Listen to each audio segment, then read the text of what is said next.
What's up? What's up? It's time for Done Way Past Funny with your host, Sugar Ray.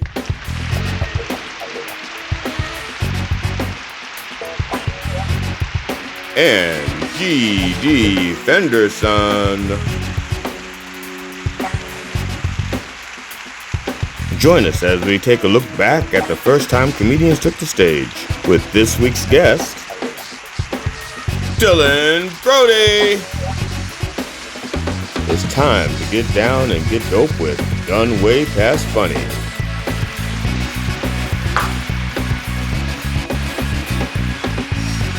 Hi, I'm GD Fenderson, certified forensic humorist and co-host of Done Way Past Funny. My original interview with Dylan Brody was 2 hours and 42 minutes long, give or take a few drugs. We divided it up into 5 segments. In the first 3 parts, we discussed his 1989 television appearance. This segment, roughly 50 minutes, 50 minutes, is everything after that, plus some repeated conversations to help with the context. The final part, roughly 23 minutes, is us shooting the breeze in the green room. Thank you for watching. Hope you enjoyed. When I started, I was not funny. And you said that before. What changed? What changed that make you? How should I put it? What changed? What was the thing? What was the catalyst that made you from not being funny to being funny? Well, it was incremental growth. Despite, and this is part of the real sacrifice I made, intense, repeated emotional pain. Because I knew I wanted to do a thing. Well, I knew I wanted to do it well. And at the same time, I was making it very, very difficult for myself because I had mislearned something about what it means to do something well. So, as is the case with me, I will be telling you a story, G.D. Fenderson. Okay. When I was a child in Schuylerville, New York, far upstate, where the snow falls onto frozen ponds, my father at Skidmore College in the early 70s was one of the first people in America, one of the first people in the world to teach cinema as literature, as an art form, to teach it at the university level. So every semester, he would teach the history of film, starting from silent comedies, maybe a silent melodrama, through a Marx Brothers film, the early comedies, then into the screwball comedies of the 30s, up through the 40s with something noir, and the 50s was always somewhere in the 30s and 40s would always be a Fred Astaire musical because my mother loved them and she hadn't seen them since childhood. There were no VHS tapes then. Right. So each week a new hexagonal box, huge, would come up from New York by UPS. And my dad would bring home a 35 millimeter projector from school and set it up in our living room. And on Wednesday evening, he would watch the film with the family so that he could then have seen it already when he took it in the next day to show it to the kids, and they would dissect it. What is being said in this film? What does the hero choose in this film? What are the decisions made in this film? How is it structured? What is the underlying message? All of that stuff that you do when you're learning to critically assess art. Right. And then after we watched it, I get to eavesdrop on his conversation with my mom, where he got all his thoughts in order and stole all of her thoughts so that he could sound really coherent about having just seen the film and having all these thoughts on it the next day. And one of the films we saw every year with the comedies, I watched any of the comedies, and Buster Keaton cracked me up. And I said, I think I could do that. And my dad said, I think I was 9. And my dad said, the mark of the great artist is that he makes it look effortless. Now, when you're 9, the nuance of the difference between the way something looks and the way it is a little bit muddy. And part of the perpetual stonedness of my early career as a writer and as a performer, and my broadcasting constantly of my general stonedness, was that I was proving how easy everything, how effortless everything was for me. And the punching upward at the people who could offer me money was spitting in the face of capitalism. I was a comic regardless of the money, Right. right? As a writer, people would ask me for a rough draft, and I'd spit it out as fast as I possibly could and put it across their desk to show them how effortless this is for me. Right. When it might have really served me to spend another 2 weeks just looking at it, having a couple of people look at it, getting some feedback on what I might strengthen about it, and maybe doing a second draft. It was a pain in the ass to do that. You were writing on a typewriter, and besides, I wanted to make it look effortless. So I kept trying to make things look effortless and trying to prove how little effort I was putting in. It wasn't until years later when I became a storyteller, sort of accidentally, after studying martial arts, that I was able to come back into the world of performance and blurt out to my wife, I don't care how hard I have to work on these stories, I want to make them look effortless. Oh, that's what he was talking about. And suddenly the cognitive discrepancy between making it look effortless and making it effortless became clear to me. And that was because I'd been doing martial arts. I'd spoken way less pot at that point, and I'd started meditating. And meditation is the time that your brain has, without direction, without effort, to uproot and unearth and re-examine the core beliefs that we don't know we've taken on, that are so much part of our being that we can't notice that what we learned as a child was wrong. I don't have to, this does not always have to be easy for me, for the work to be great or for me to be great at it. It just has to appear effortless. My Now, job is to give the audience something that is entertaining, relaxing, without effort. And I hope, the clip we just watched, I hope that appears fairly effortless. I've been doing it for, wow, I guess 8 years by then. So I'd had a lot of stage time. And the way I got from not funny to funny was I stopped doing the things that weren't funny and did more of the things that were funny. with these That's things that you, okay, for example, when I write, in my gut, I think I know what's funny, and then it's just a matter of tweaking. So when you say what's funny and what's not funny, are you saying uh, that you're writing stuff that you thought were funny and nobody was responding to it, or that you just was writing? Uh, Well, there were some things certainly that I kept that I thought were funny that nobody else thought was funny. right. Um, Parker Stevenson Film Festival. I always thought Parker Stevenson Film Festival was hilarious. Um, there was no version of it that I found that would really break people up the way I thought it should. Brian Dennehy Film Festival. Right. Hilarious. Nothing. Um, uh, but no, I know when something's funny, and I always have.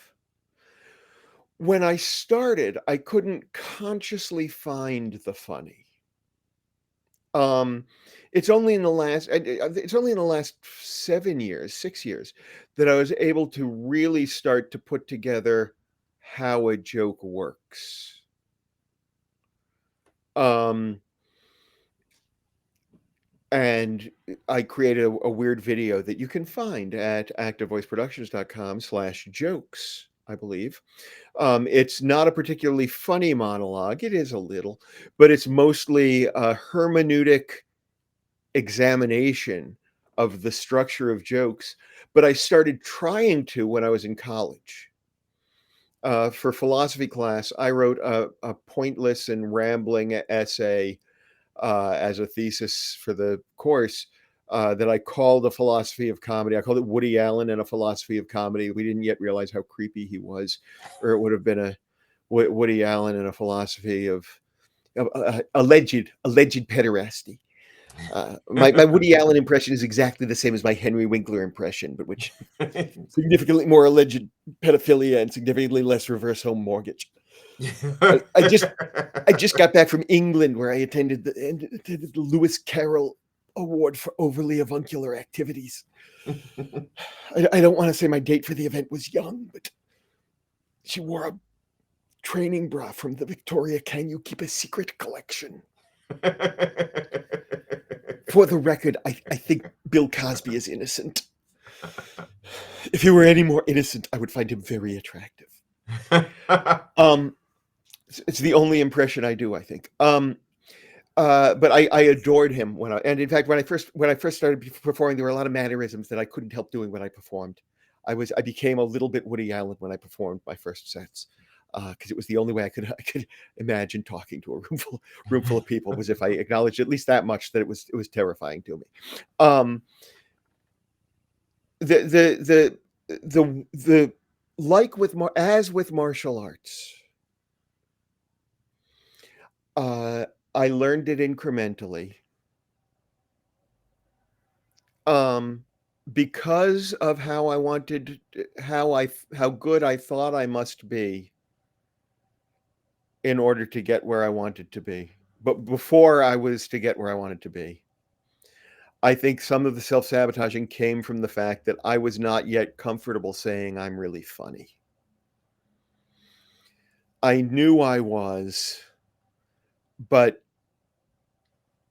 my politics put off such a percentage of my audience that I thought I wasn't funny enough. I didn't know that there were ways in which I was outside of the rules of the time.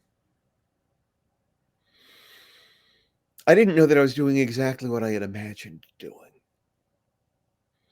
I thought I was failing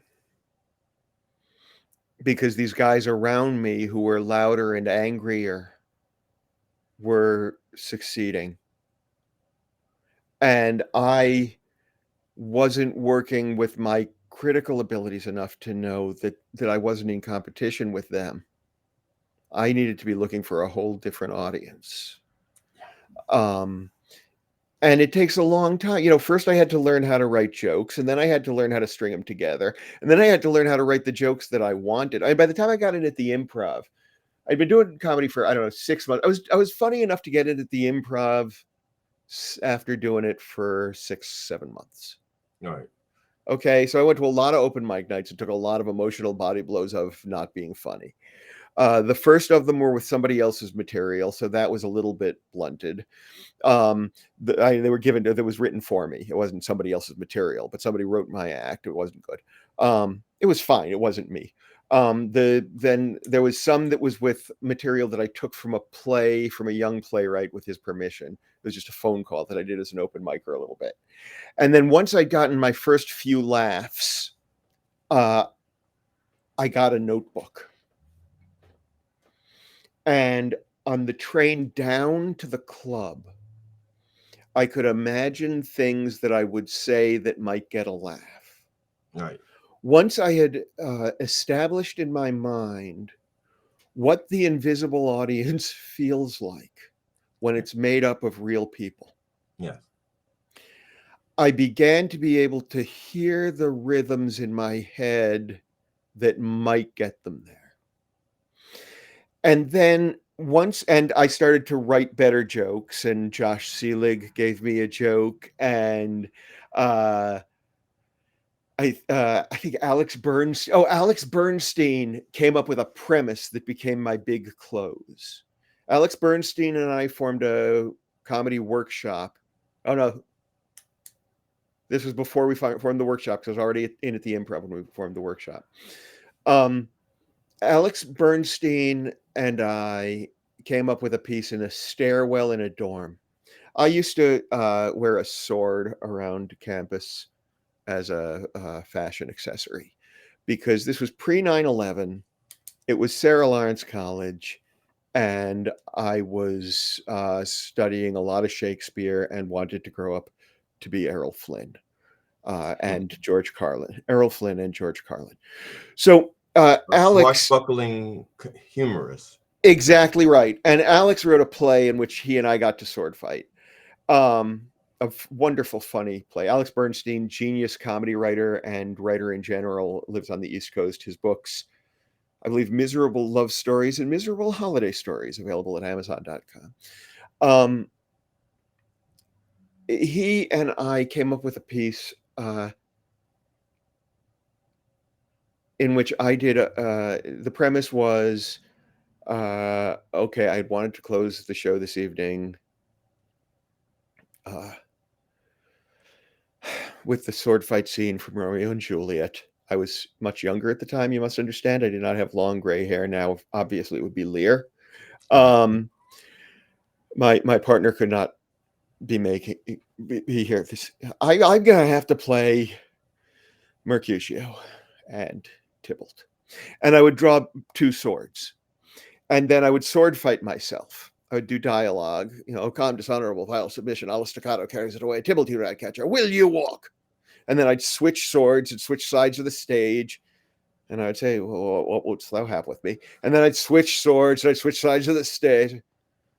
Oh, nothing, good sir. Nothing but one of your 9 lives. Have at you. And then I'd sword fight a lot. And then I'd stop and I'd breathe heavy. And then I'd switch sides of the stage and switch swords and I'd breathe heavy. It's that kind of shit. And it got laughs solidly. So that became my close. So I started wearing my swords on stage. One at my hip, one across the back like a dagger. And I practiced getting them out smoothly for the laugh. And then I would just leave them on during the rest of my set. And that made weirdness and tension and coolth in the room. Then I had my first jokes out of the newspaper. And I wanted to do these jokes. I had seen Mort Saul, and I wanted to establish the idea that I was doing jokes. I'm just putting this back together now. I never remembered. I don't remember this process until you asked, GD. So thank you. I wanted to put the thought of Mort Saul in their heads so that they would know they were getting something weird and intellectual. Not Mike Rowe doing his impression. Oh, that's another impression that I do, but it's Mike Rowe's. I learned it from him. Mike Rowe's impression of the rock group Chicago. That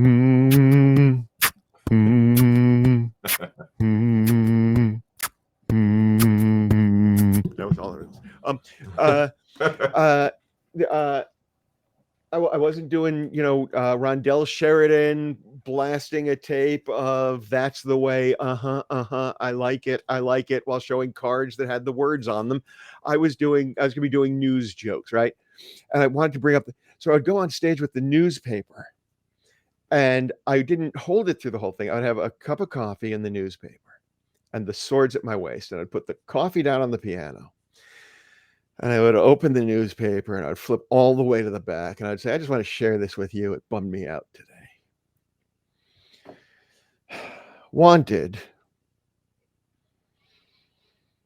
by beautiful damsel, heroic young man for dangerous quest, wit and charm preferred,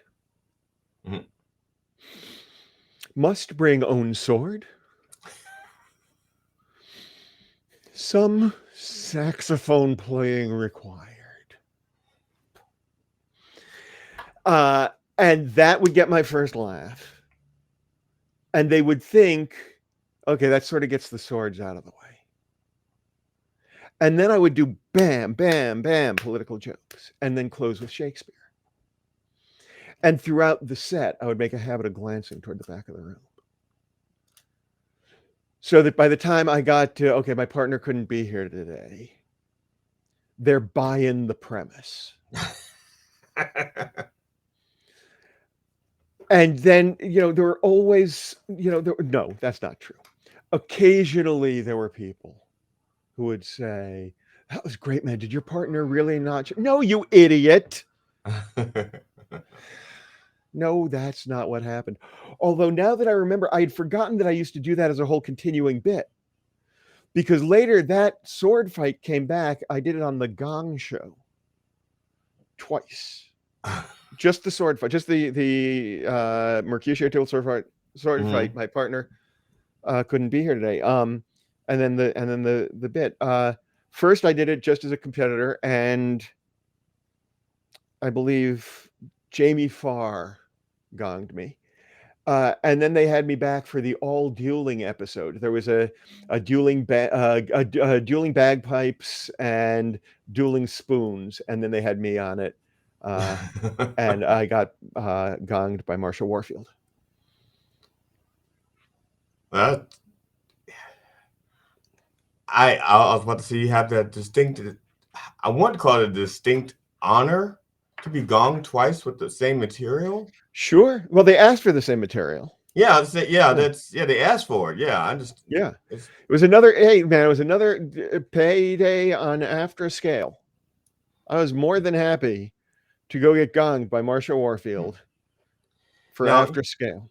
you was talking about the martial arts, and well, actually, forget that. Well, yeah, I'm gonna mention it anyway, because if I'm wrong, you can correct me. But with That's okay. martial arts, when you got your master belt, okay, before you You can got the put that in belt, quotation marks. It's a legitimate belt. It doesn't okay, deserve when you to be. got your master I belt, am a master, yes. yes,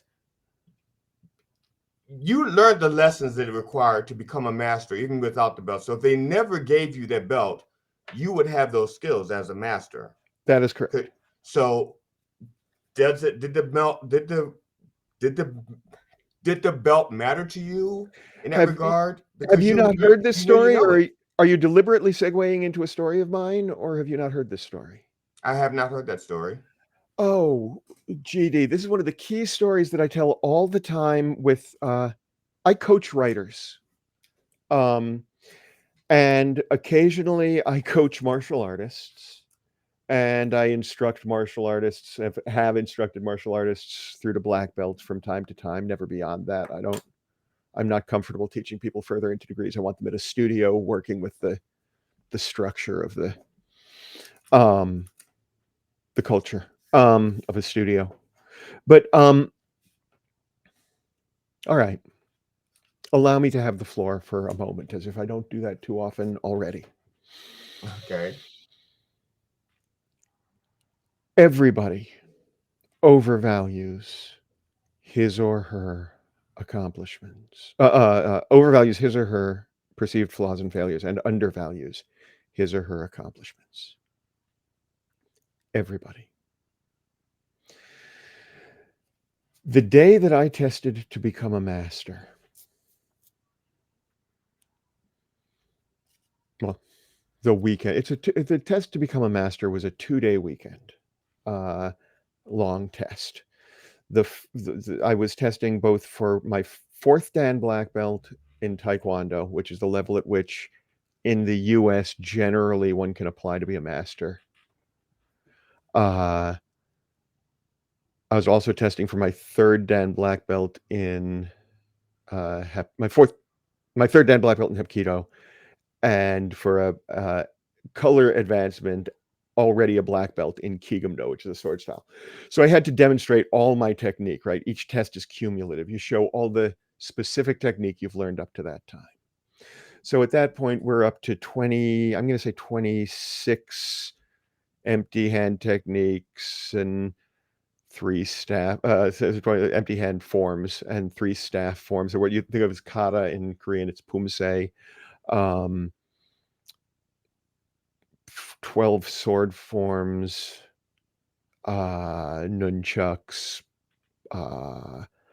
and then also all the Hapkido balance and gripping and throwing techniques, all the self-defense techniques, all the street defense offense techniques, all the advanced self-defense techniques from the Hapkido line of stuff, all the kicking techniques and the punching techniques from the Taekwondo line, all the falling techniques, all the separate sword techniques, had to put out candles with swords and do all sorts of weird fucking esoteric, yes, you know the trick of that and you can do it well, good enough stuff. And it's all just, a lot of that stuff really is, there's a trick to that, and once you've learned it and practiced it and you can do it consistently, you can do it and it's cool.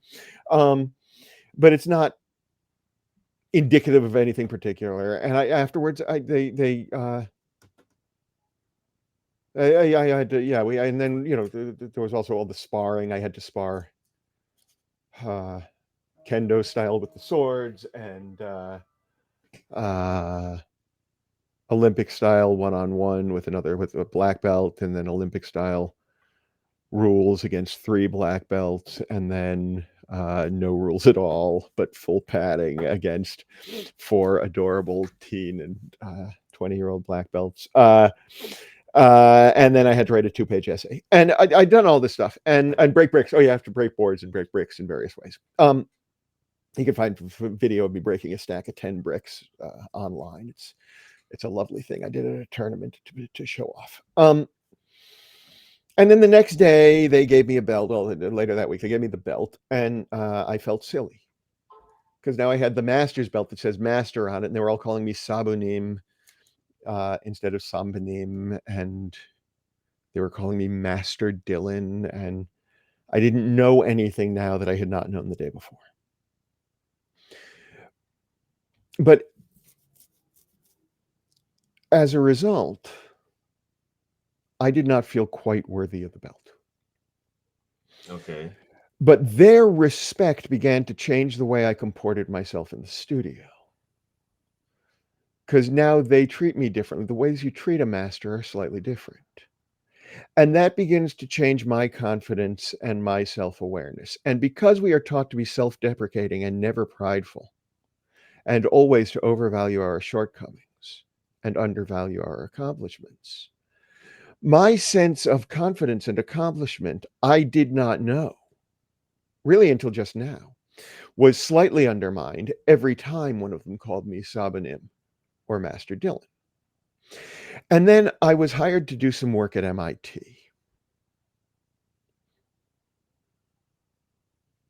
I say that and then I let it hang there for gravitas because it sounds better than I took a nepotistic gig honoring my father on the East Coast.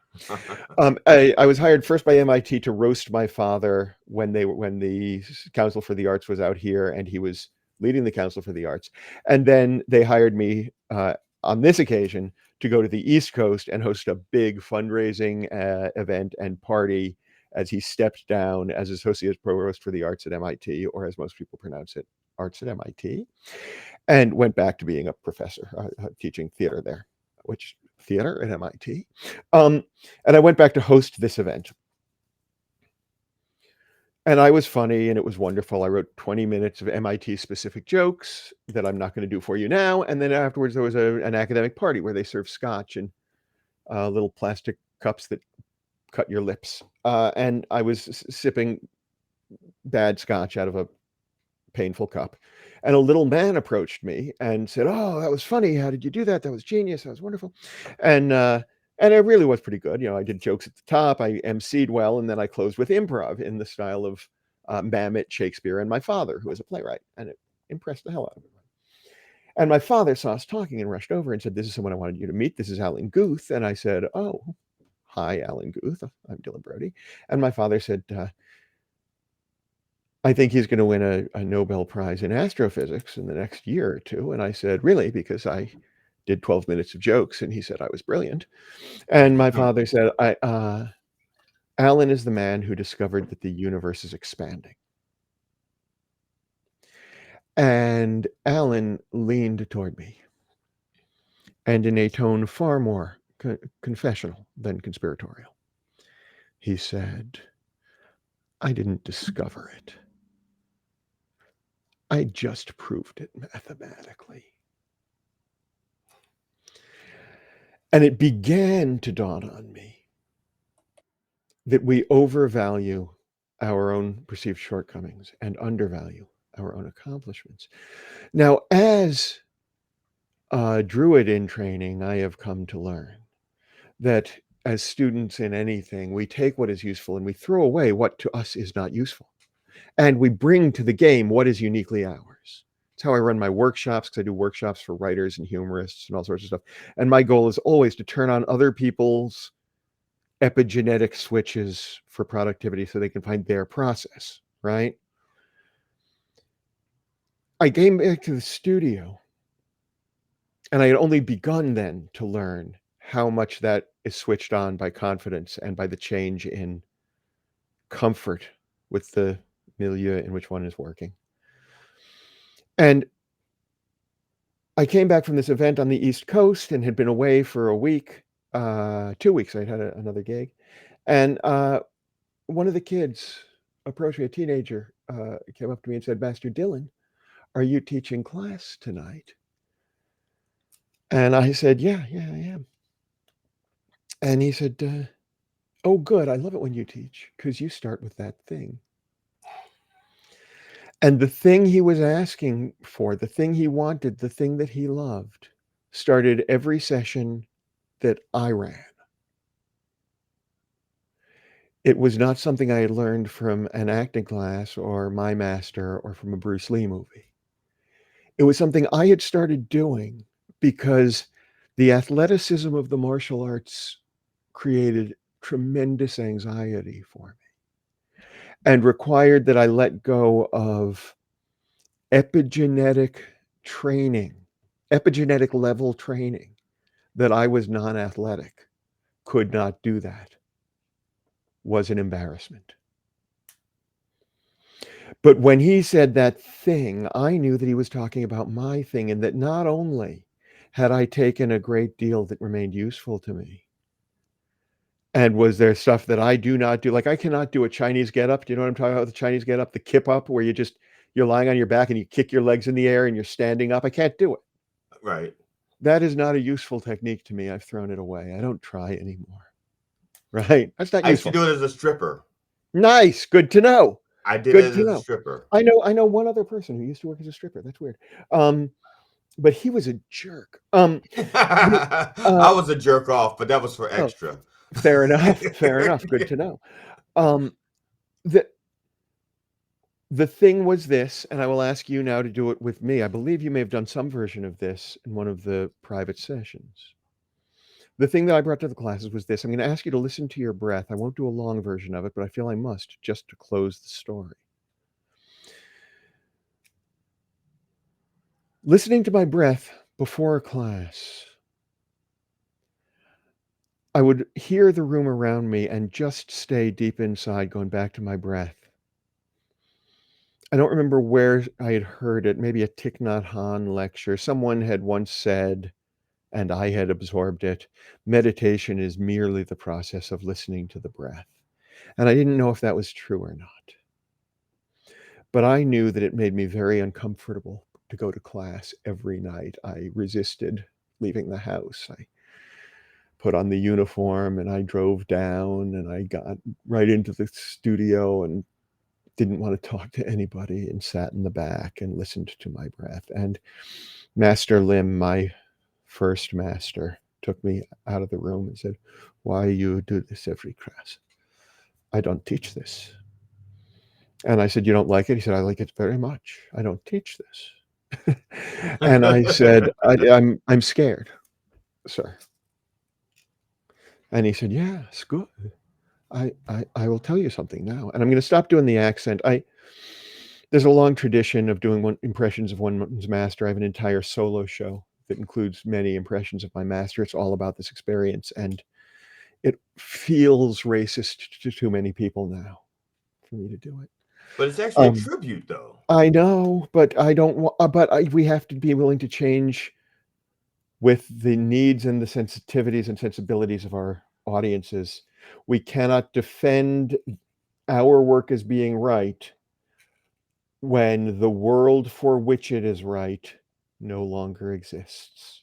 I would need to rework the whole piece. In any case, he said to me, you listen to your breath every day. This is the only time the mind has to find mistaken knowledge, erase it, and let what you have learned take hold. As a martial artist, your new learnings will be memorized faster. Your new technique will be memorized by your mind and your body faster. Your old habits will be broken sooner. You do this every day. I do this every day. You would not go a day without brushing your teeth, without washing your face, without washing your hands. And then he walked away because he was done talking and he didn't need to hear my thoughts on the matter. So I went back to what I was doing until class started. Now, listen to your breath.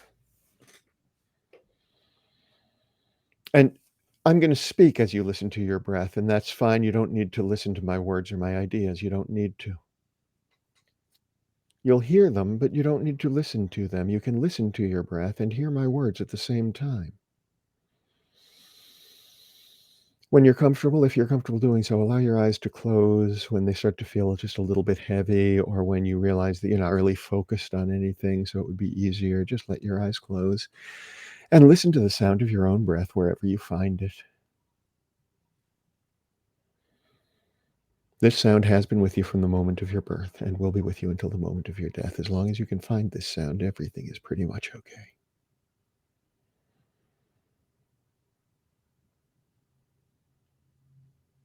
The future, like the next performance or the next joke, the next sentence put to the page, or the next page to which one might sit down. Darkened rooms seen from a lighted one.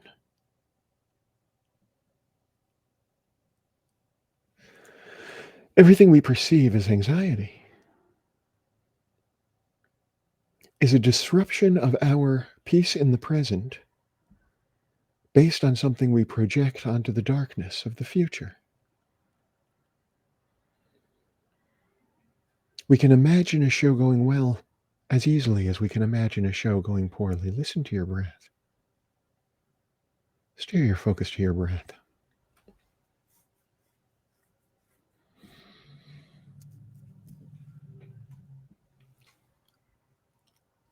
Remember and imagine that you are the light at the center of darkness. The darkness cannot touch you. You will move forward through it, but your light will come with you to illuminate as you move.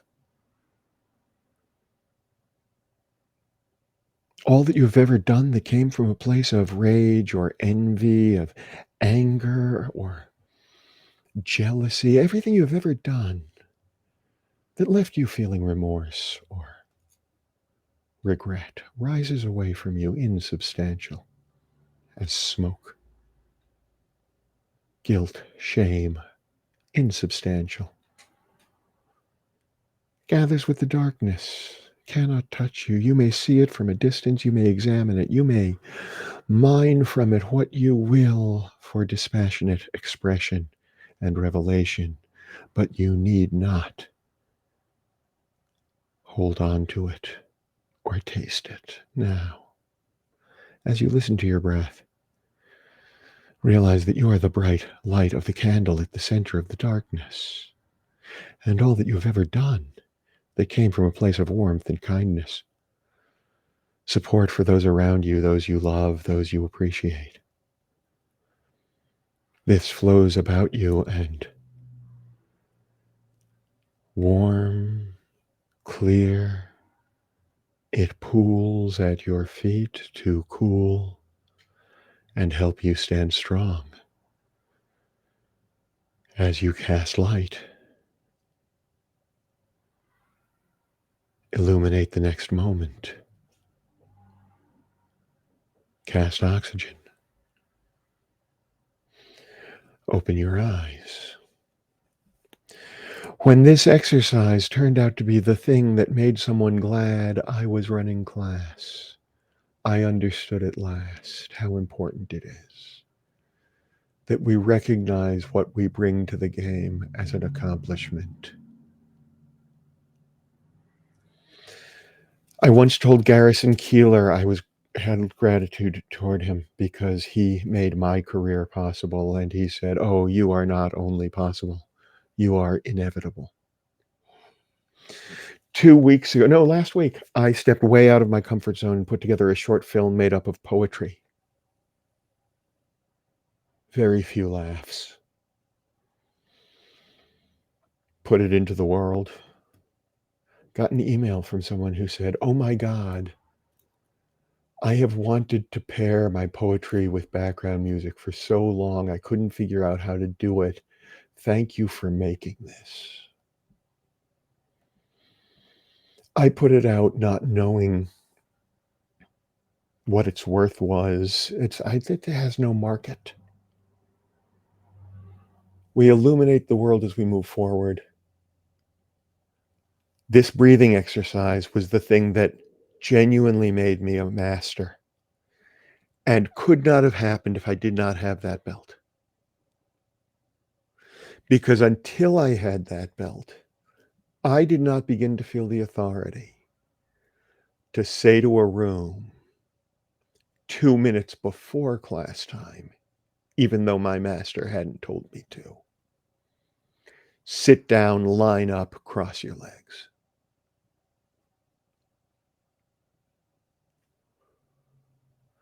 My master doesn't teach that at the studio. It's really important to him. He was delighted that I had found my way to it. He didn't mind that I delivered it as part of my teaching. So, in answer to your question, uh-oh, my phone is telling me I have something this evening. Oh crap! Yeah, in half an hour I have something. Um, uh, in answer to your question,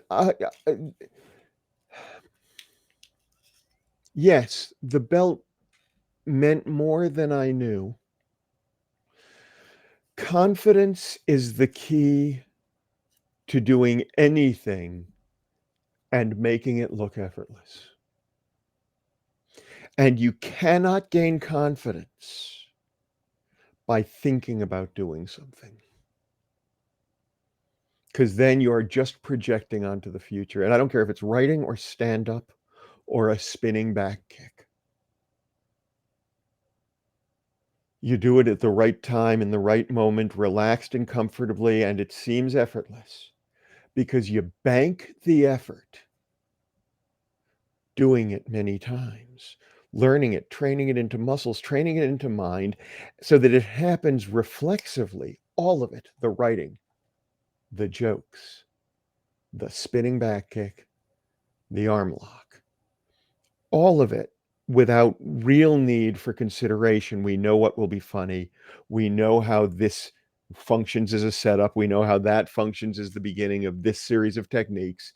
We know how to move into the next moment, illuminating as we go. It's all about confidence. And sadly, I learned that long before I learned it from martial arts. I learned it from stand-up comedy and a night that I'd done a great deal of cocaine. With Sam Kinison? No, just kidding. No, it was that. It was I'm during kidding. that period, though. It was during that Yeah. period. It was one of my breakthrough nights. It was during that period. Um, I had been crushed by the psychic brutality of the Comedy Store and the hierarchy, and it was just crippling my spirit. And I was spiraling into despair and misery. And I did cocaine and was hanging out with people, and I stole some stage time at the end of the night in the belly room before the audience had gone home. Like the last comic had gone up, I wasn't on the lineup. I stole time, and I was on blow. And I said, "Sit down, listen up. I got 12 minutes to work." And the people who were standing up to leave sat down. And I did the material I had been working on most recently, and I experimented, and I was on blow, and they fell apart top to bottom. I owned them. I owned the room. And uh, there was one segment that I went into knowing I didn't know how it ended yet, and found my way through it and thought, oh, this is just the confidence. It's not the drug that's doing it. It's just the confidence. Um, I think every drug known to man should be used by every human in a particular rite of passage. In any particular order? No, I'm just kidding. That would, you know what? That would take a great deal of thought and consideration for me to decide on. But like, I think there should be a specific rite of passage created for each one, so that each one is done with an intention for particular things to be learned, a particular step in the discovery of the areas of psychic development, psychological development, but internal psychic development beyond what we think of as modern psychology. Um, and yeah, there probably should be a particular order, but I don't know what it is. It's worth writing about. Well, Dylan, I appreciate you doing this with me. I really do. Is it Uh, useful? Did you want me to be funnier? Did I do it oh wrong? no, you did it great. You did it great. Like I said, we're gonna. It's not.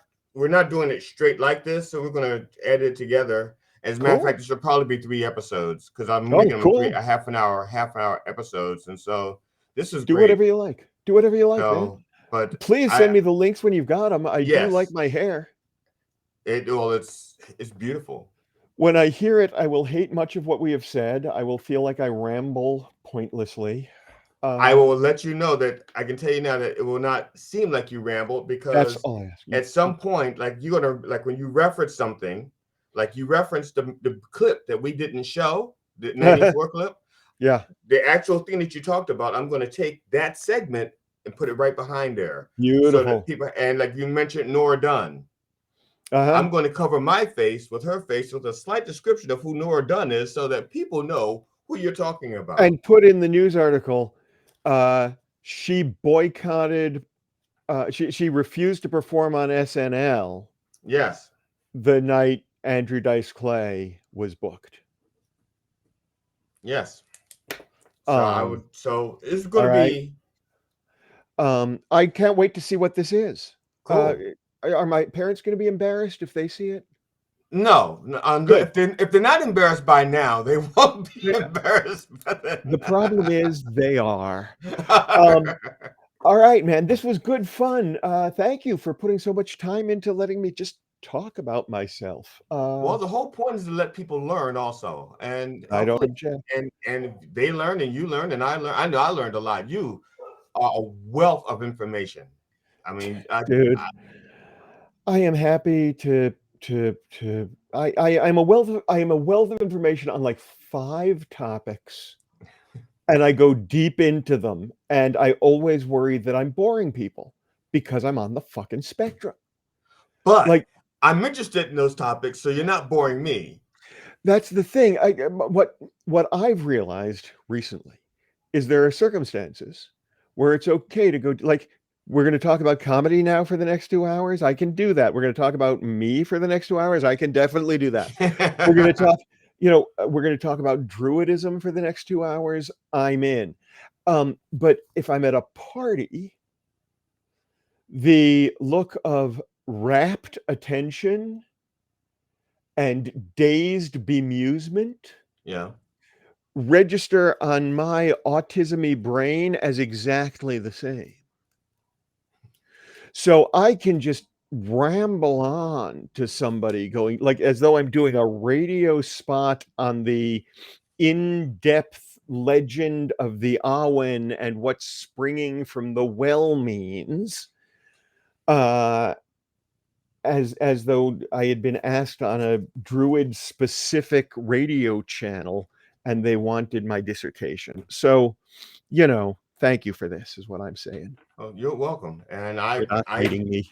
I need a few minutes to set up my next interview in about Oh 12 minutes. crap! We're doing So another one. I have another one, not with you, with someone Oh, else. thank God. Oh, no, thank God. no, it's someone else. But I Uh, have to set their clips up and stuff. well, So, next week in the humor session, tell me who was better. oh, it was you. The guy, the next guy. I know his wife is funnier than him. I don't want to find out about that. Oh, is it someone I know? No, no, it's a younger Oh, company, not younger company, but he runs show. He produces shows locally, oh, and oh, what does he book? one of his friends told me, he goes, his wife is really much funnier than he is, but he's the comedian. So I want to ask him about that. That's one of the things I'm Oh, gonna ask him about. oh, that hurts. All right. Um, Carry on, sir. I'll speak to you anytime. All right, thanks a lot. I appreciate it. You the man. Bye. Bye now. Hey, what? Wait. I haven't left yet. I tried to leave, but I haven't left yet. Why did